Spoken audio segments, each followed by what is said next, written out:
رسول خدا صلی اللہ علیہ وآلہ وسلم کی گھریلو زندگی گھر سے باہر کی زندگی کی طرح تمام کیفیات سے اور پرکشش تھی۔ رسول خدا صلی اللہ علیہ وآلہ وسلم سوتے بھی تھے، جاگتے بھی تھے، کھاتے بھی تھے اور بھوکے بھی رہتے تھے۔ اگر زندگی کے جتنے بھی پہلو ہو سکتے رسول خدا صلی اللہ علیہ وسلم کی گھریلو زندگی میں بھی پائے جاتے تھے۔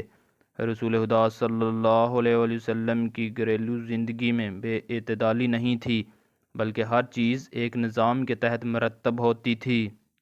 مومن سے ملاقات کے وقت ایک دن رسول خدا صلی اللہ علیہ وآلہ وسلم کے دولت خانہ پر ایک شخص آیا اور آپ صلی اللہ علیہ وآلہ وسلم سے ملاقات کی درخواست کی۔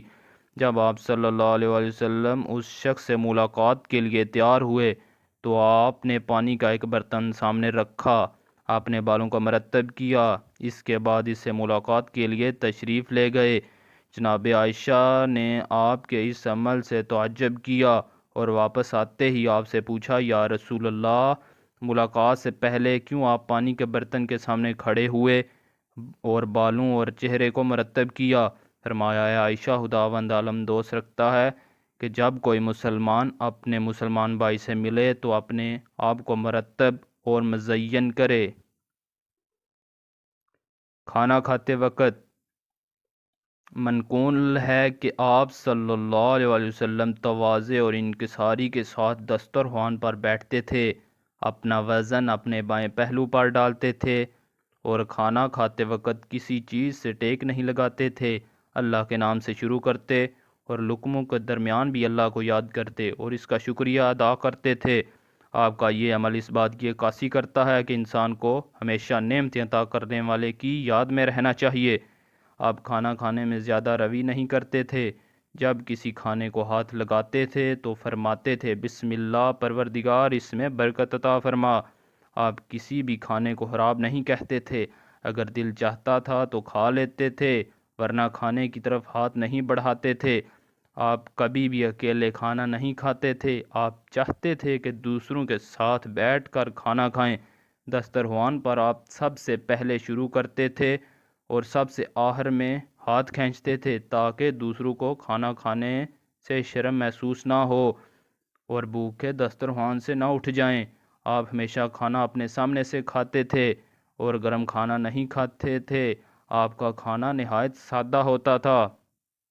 بیٹھتے وقت پیغمبر اکرم صلی اللہ علیہ وآلہ وسلم بیٹھنے کے لیے کسی محسوس جگہ کا انتخاب نہیں کرتے تھے اور کوشش کرتے تھے کہ مجلس میں جہاں جگہ مل جاتی وہاں بیٹھ جاتے، دروازے کے پاس ہی مل جائے۔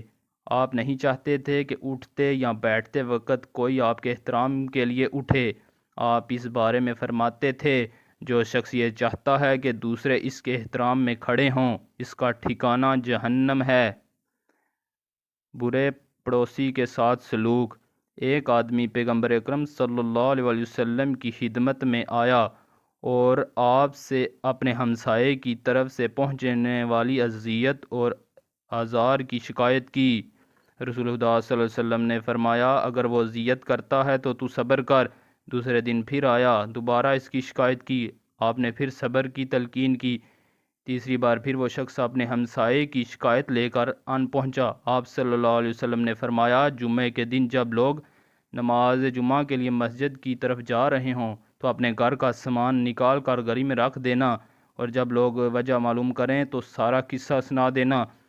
اس آدمی نے کیا۔ کچھ دیر ہوئی کہ وہ اذیت دینے والا پڑوسی دوڑتا ہوا آیا اور کہنے لگا، سامان کو گھر میں رہنے دو، خدا کے ساتھ میں عہد کرتا ہوں کہ آئندہ تمہیں کبھی اذیت نہیں دوں گا۔